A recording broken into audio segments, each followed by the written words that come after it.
Yes, sir. It's Mike Trampe, BeatStars.com, MikeTrampeTV.com. We are back for another edition of The Breakdown. I am pleased to say I have an incredible producer with me today, my man, The Symphony. How you doing, buddy? Good, man. How you doing? Hey. No delay this time. No delay. We're good. Yeah, no delay. No delay. We're having a little bit of issues, but we are good to go. Yeah, man, this is a really exciting segment, I think, in my opinion. You know, it's called The Breakdown. We get into a couple tracks. We break them down. We get the ins and outs, the fine details that maybe people weren't aware of. So we're going to get right into the first joint. Coming off one of your projects, man. It's an instrumental project, A Moment of Silence. Talk about it. You know, what project was it off of? I know it came out in, what, late February? Yeah, the record, the actual album, the instrumental album, Omnia Vincent Musica, came out late February. I did it just to showcase what my true sound is. It's basically all, you know, the compositions and everything like that, all original compositions, not really sampling, stuff like that. So the record in particular actually kicked off the idea for the album. Like, I was just like, okay, I'm going to do this album based off of this one song. So JFK, who's a good friend of mine, who's also an iStandard alumni, dope producer, composer, he sent me over. Actually, you probably hear at the very, very end of the song, you'll hear like some chord progressions and a synth and whatever. So he sent me this little 15-second composition over, and it was so dope. I was like, dude, I gotta use this. I gotta use this. And he was like, yeah, go ahead. I ended up working on it and then sending it back like 12 hours later, and he was like, this is dope. So told him I wanted to put it on my instrumental album. He was, you know, gracious enough to let me do that. So that kind of kicked off the whole process of the whole album, to make everything orchestrated and sound real big and everything. Yeah, I mean, when I listen to this track, this is what I get from it. I get, it's not even, to me, it's not even like a track. It's like a painting, a masterpiece, in my opinion. Like the elements that I heard, there's so many of them in this beat. There's so much stuff going on, but everything is, I think, perfectly placed throughout the track. Yeah. You know, and that's actually due to, I'm sorry to cut you off. That's actually due to my engineer. He's Matt Weiss, weiss-sound.com if you want to go check him out. But he's pretty much the dopest engineer, and he can get all those things. Even I put so much shit in my music, and he can like kind of arrange it and make it sound a little bit better as far as, you know, EQing and certain things so that they don't overlay in the frequency zone. So he's dope. So a lot of that is due to him, you know, working on the record as well. Okay, I mean, correct me if I'm wrong, but two instruments in there, obviously a piano and saxophone. No? Yep. Yes. Okay. Two of my favorite instruments. I think why I love this beat so much, because there's just so much going on. But like I said, everything was perfectly placed. You know, how did you actually go about making the beat? Like, let's break down a little bit of, you know, what that process was. I know you did it with JFK. You got that little beginning of it, but like, you know, what did you use equipment-wise? I used literally everything was in the box for, I'd say, most of this project. I'd say 90% of the project was made in Pro Tools, which is where I make everything.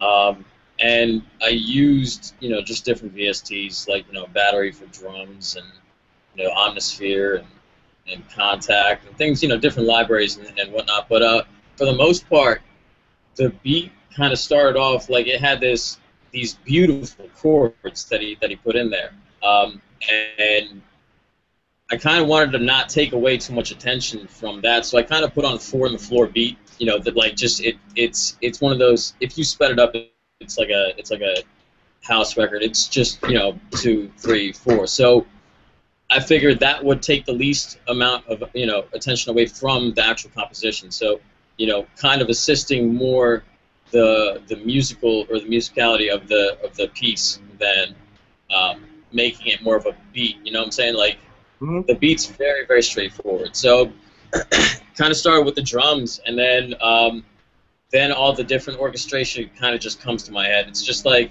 you know, you want to build tension and, you know, release tension, kind of have people just into it. So there's a little synth line in there that's from the very beginning. You can hear it. It's like it's like 1, 2, 3, 4 notes that just continuously play almost throughout the entire thing. So that kind of just hooks your ear into it, and then on top of the, 4 on the floor drum kick, it's kind of like, now you have a groove, but you have all this musical elements, all around you. Like it's just a wall of sound almost. So Yeah. It's like I said, saxophone is top of the line. It's top instrument for me, then the piano, but I love the sax on this, man. Like, where did that all came in within Pro Tools? You just made the melody yourself, or like what? Yeah. I mean, JFK actually sent over that sax line, and I was okay, that's from that. Okay. Yeah, he sent the sax line over in the composition. So I kind of chopped the sax a little bit and chopped the chords a little bit, because he had it's not in the song, but he had a couple more bars of like really like dope progressions. They just didn't fit the vibe of the record, so I kind of took them out and just replaced it with the sax line, and it all worked out. It all worked out together perfectly. So it was just one of those things that, like, once you start working on it, it kind of just happens. I don't know if that's if that makes any sense, but like it just kind of goes, and you don't really know what you're doing, and it's just happening. Like, you know what I'm saying? So. It's funny because every time you were saying sax, it sounded like you were saying sex. Oh, God. Well, that's what it is, man. First joint, off Symphony's OVM project, A Moment of Silence. Let's get into a little snippet of that joint right now. Let's go.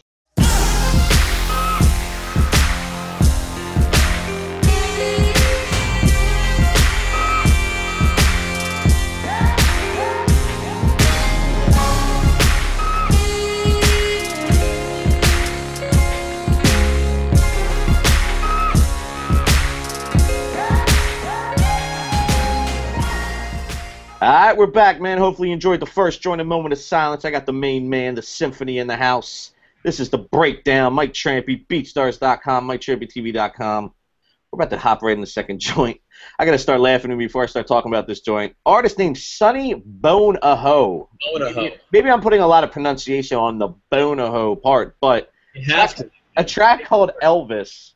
I've heard of this guy before, but I got a little bit more familiar when I listened to your joint, man. He's a Seattle artist. Yeah. This joint, just came out, May 6th, I think it was, May 6th. Yeah, the video came out under Russell's, like, All Def Digital or whatever. And, Russell, you say Russell, you mean Russell Simmons. Okay. Let's dive right into that, man. Yeah, no, he basically, we linked up outside of an Islander show in New York, and he was like, yo, I ended up featuring, so I liked the beats. I was like, cool, well, I liked what you did, so let's try to work something out. So a couple months went by, and then he hit me up. He's like, yo, I got this idea for a song, and he said, twerk like you Elvis. And I said, what? I was like, twerk like you Elvis. I was like, I don't, okay, sure, that works. Yeah, that works.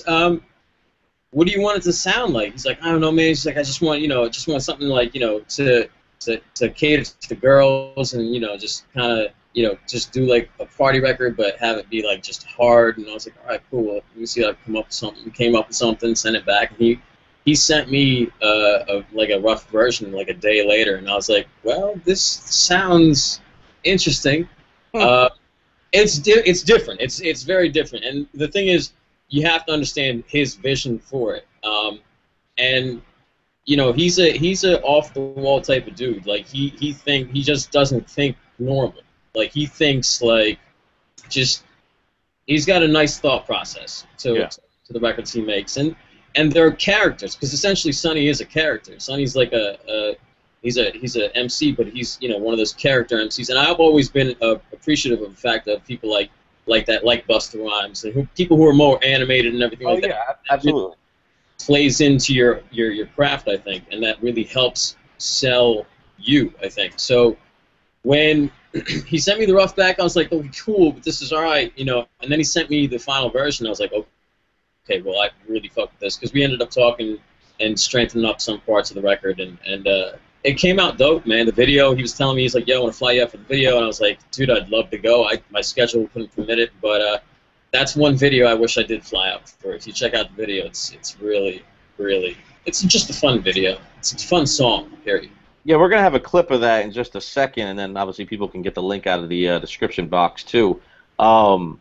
I don't know why. When I listen to this track, man, like I don't want to take away from him, but I feel like I could hear like Lil Wayne on a remix of this joint. Really? It kind of had that like, you know what we talking about? Like I don't know, like that fucking. I don't know. I probably just butchered the way they like the tone, but like they just had that like that type of sound. Like I could hear Wayne on that record, like big time. That's what pops into my head. That bring it. I think like over the freaking top. You know what I mean? Like if you wanted to go feature wise, because a lot of times when I listen to beats personally, I try to think about who I can hear on it, like who's already established. Yeah. But no, it's a dope record. So how did that beat come about? Like how did you make that? I mean, you don't have to go in completely in depth, but just real quick breakdown of what you used and what your thoughts were on the beat. Again, I Pro Tools to make the record, and the idea for it, came from this sound that I was using at the time, which is that little blippy sound, and I've used that often in my production, and that's one of the sounds that I used in one of the records that I played for Beast of the Beats that got a lot of recognition back in last year. So I was like, okay, I was playing around with the sound, and I found this sitar, this sitar line. And I kind of just chopped up the sitar line and kind of did that at the very beginning of the song, and then added those like real hard drums. And then from that, I was just like, okay, well, this is cool, but like the transition, there needs to be in my music. I always like to have multiple transitions. So I was like, how can I flip this on its head, like completely, like make it something different? That's when the blippy sound came back into my head, and I just kind of just added the drums to that. The different drums, that the 808s and everything. So it's actually a boom trap inspired record. Now I don't know if you're familiar with boom trap. Illmind does a style. He calls it boom trap. It's just 90s samples and hard, edgy synths, and basically he's got these crazy 808s. And then a lot of the idea for the staggering of the record. The record's not on time. Completely everything's off grid. So it's not quantized or syncopated. So basically, he does that very well. And I can never even like touch that shit. But I just did what I do, like my version of that. Yeah, you put your identity on it, man. Definitely, I can hear it. I can definitely hear it, man. Yeah, super dope track, super interesting artist. Very interesting. We'll get right into the second joint. It's Sonny Bonoho. Let's check it out. Bang. Do it like you're doing somewhere, heard a big room and you miss universe. Everyone saying why you work there. Shit so my checklist, making me feel rich. You can go ahead, squat little bit. I started from the car and the being on the floor just to make the booty go. Elvis. The minute when you walk in, feel fresh and talk to the closer that I get to your pelvis. Share a feel thing. Alright, we're back, man. That was a second joint, Sonny Bonoho. I just like saying his name. Elvis. I got the one and only, like I said, The Symphony with me, man. What up? Mike Trampe TV, BeatStars.com. This is the breakdown. We got one track left. The third track, Doughboy Philly, PTDS, Hitta. I think it's kind of a different record coming from, especially your camp and I guess yourself, I would say too. Yeah. It's dropping next week actually off a new project. So let's talk real quick about the record, how it came about, and how you got these three guys on the track. Yeah, this one was very different for BAU. We don't really do this type of music. It's not something that we're really known for, and it's a hard trap-esque joint. I tried using different drums to kind of not make it sound cliche as cliche as some of those records do. Yeah. And no offense to that shit, but like I just I'm not a huge trap guy. You know what I'm saying? I'm not. But it's fun to make, and it's fun to make for the reason it's fun to make it for. Yeah. So we ended up Doughboy ended up hitting me up like 3 in the morning one day. I was like, yo, I need a record that's kind of like now. I'm like, okay, well, give me some examples. And he gave me a couple examples, so I was like, oh, okay. How should I go about doing this? And then, I had this melody that I just put down one day when I was like super stoned, and ended up leaving it on my hard drive. And I was like, okay, well, not really doing anything with this. I have a whole bunch of these, and then went back through it one day and found this melody, and I was like, okay, well, I can work with this. So I had the melody of the record already, and then I kind of slowed it down and just added the drums to it, and before long, it ended up turning out to be something completely different, and something that I actually became really proud of. It's because it's a sound that I don't really do at all. No, absolutely. So it's something that, like, I was like, okay, well, if I'm gonna do this type of music, I'm gonna do it the best way I can and be as responsible with it as you know what I'm saying. Like, as far as a producer, you have to be kind of responsible with your sound. You can't keep doing the norm. For me, at least, I feel like. No, you got the right mind state, man. That's but unfortunately, a lot of producers nowadays don't think that way. But right, and it came from a. I'm not gonna say it was a derived thing because it was a lot of it was kind of predetermined. Like, I was gonna do this with the record and whatnot. But D.O.E, he got the record back and he was like, "Yo, this is it." And I was like, "All right, cool. Who do you want to get on that?" So we were in the studio cutting one day with all three of them. PT, DS, and Goose was there. But D.O.E was cutting the record, and then I was like, DS, why don't you jump on the record? And I told PT the same thing, because this record is actually more PT style than anybody else's. Yeah. He had the second verse, right? He had the second verse. I think he had one of the standout verses because I think when you said it's more his style, I think it's just because he spits his bar. He spits like 2 bars or 3-4 bars or something, and then it goes into that like. That jump in where he comes in. Let me talk to him. Yeah, that shit. Yeah.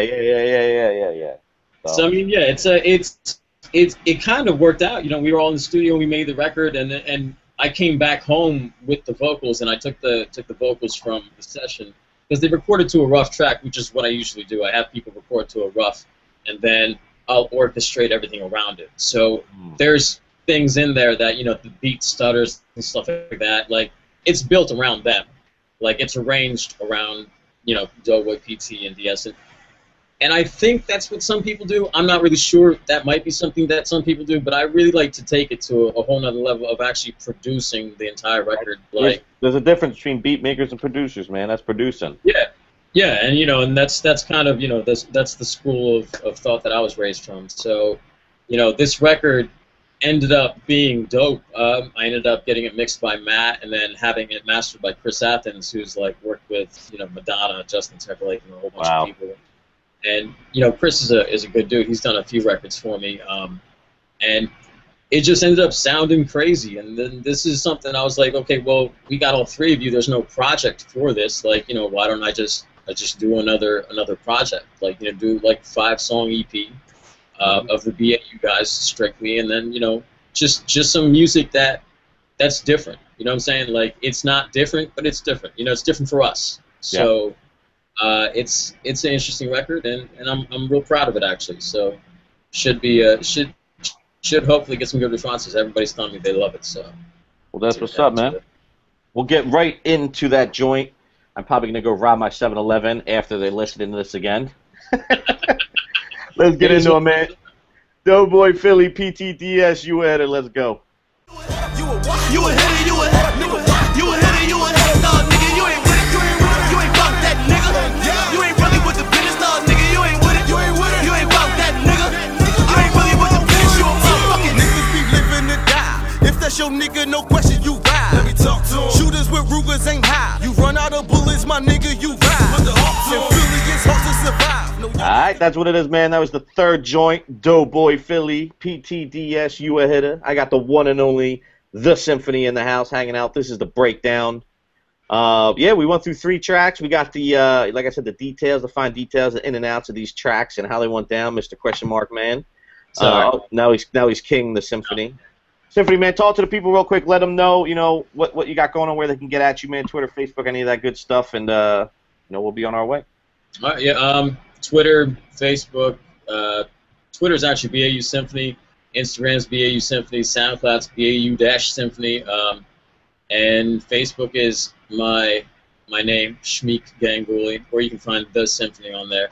Not sure about the in The Symphony. That's kind of something we're working out this year. So we might drop the, I don't know. everything. All right, man. You know what? Listen, you got to do your Diddy thing and Jay-Z thing once in a while. change up the names. Right. I feel you, man. Well, we'll have all the links in the description, man. We appreciate you. Like I said, I'm Mike Trampe, BeatStars.com, MikeTrampeTV.com. Symphony, thank you, man. We'll catch you on the next segment of the breakdown. All right? Peace.